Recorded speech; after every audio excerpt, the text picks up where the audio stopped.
I had the misfortune of growing up in a polygamous home. And misfortune because I started competing before I knew the meaning of competition.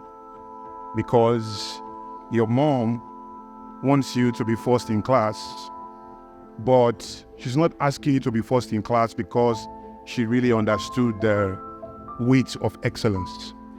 But because there's a king in the house who takes care of everybody, the wives and the children.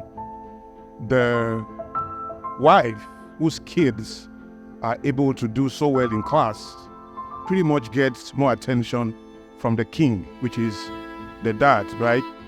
So your mom tells you to be first in class, not for the noble idea of excellence, but because of what you represent for your own welfare economics and why you have to perform. If you don't, a lot of the resources doesn't come to your side of things in the house. As a child, that's too much for you, right? Because then you are learning to pursue the best things in life for the wrong reasons. By the time you become an adult, you practically become almost incapable, except by some type of intervention, to really sit in the meaning of excellence, right? And then in the polygamous home that I grew up in, somebody's always trying to kill you. So they tell you, don't let somebody touch your head, don't eat here, don't go here, don't do this. For a 2-year-old or a 3-year-old, that's perfecting suspicion and paranoia. By the time you become old enough as an adult, you practically become almost incapable of trusting anyone. Because you grew up, because let's be clear, your mom is leaving the house, she's going to leave you 10 houses away. And you have siblings in the house who carry your last name. So here is a child learning that people who carry your last name are not enough to be trusted. And your mom will take you out of the house, leaving people with your same name and take you 10 houses away, right? It was so bad that I had to go to a boarding house. In 1981, 1982, there were boarding houses for nursery school students. So the government at some point in the early 80s, I've seen 10 years 5 times with some extras. So you have an idea of how old I am. So in the 80s, boarding houses were pretty much disbanded across different places across the country. So some private institutions took people into their schools, and I was one of those people who was in a private school, but there was a boarding facility for kids in what was called baby class then. So I was in baby class in a boarding house at the age of 3. And I finally had a son for myself after I've been married for 9 years, and he's now 12, and it's unimaginable for me that I'll keep him in a boarding house, right? But I was there at age 3, finished secondary school. At the age of 14, I was in Form 1 at the age of 9. Environments I shouldn't be at that age, right? It completely set me on a course. By the time I was a teenager, I was ready for the life on the left. For so many reasons I will not be able to explain, right? And then I grew up with a kind of a spoon in my mouth that was close to a silver. In 1982, we had a Mercedes-Benz that would take me to school and park. I was the only guy in school that the car would park was Mercedes-Benz. In 1982, if you sit in a Mercedes-Benz, you're really something, trust me. And everybody will let you know that you are something. So I knew I was something, except that my life somehow was passing by and I wasn't recording anything. See, today, if you ask me to tell you some of the things in my history, I really cannot. I envy people who could just recall, because I didn't know I was busy deleting and filing away for the pain and the struggle that I was experiencing, right?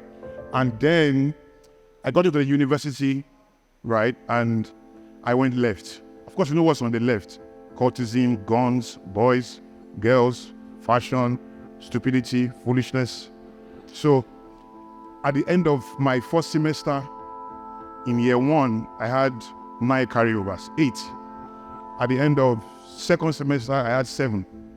So by the time I got to 400 level, obviously I wasn't in final year because I had 52 carryovers, beat that. I'm yet to find anybody that could beat what I went through. And guess what? So I wasn't graduating, right? Then I also tasted everything from chewing gum to cocaine. My life was very vicious on that side. So I asked to leave the university 2 months to final exam in 400 level. I wasn't graduating anyway, so asking me to leave was good riddance. So I left.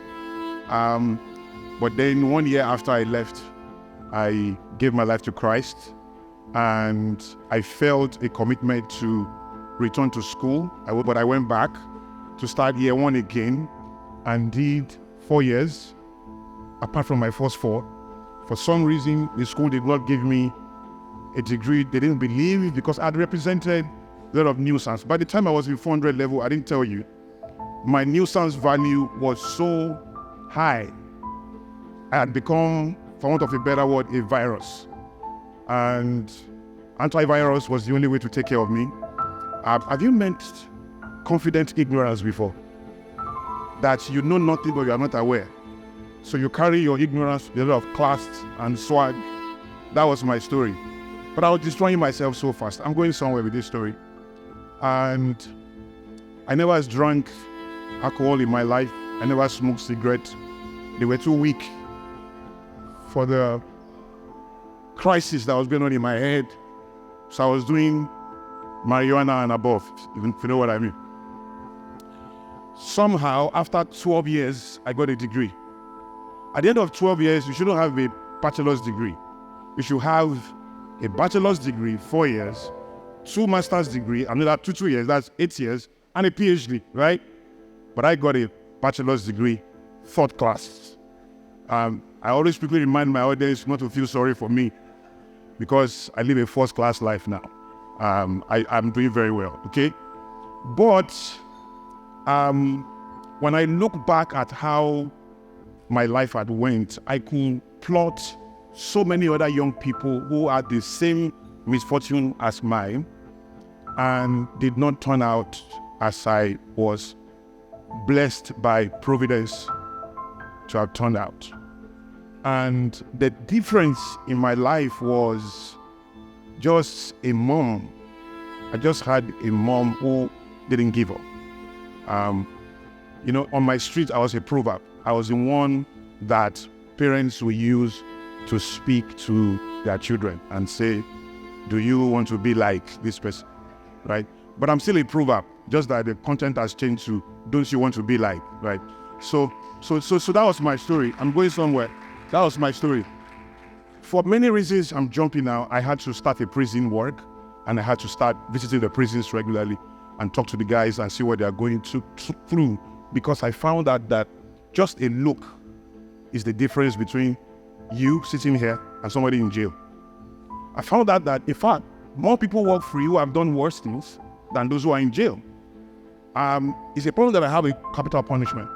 And I've seen people who, just because they had one uncle to make a phone call on their behalf, made all the difference for somebody who couldn't find that phone call. And so went left and his life ended there, right?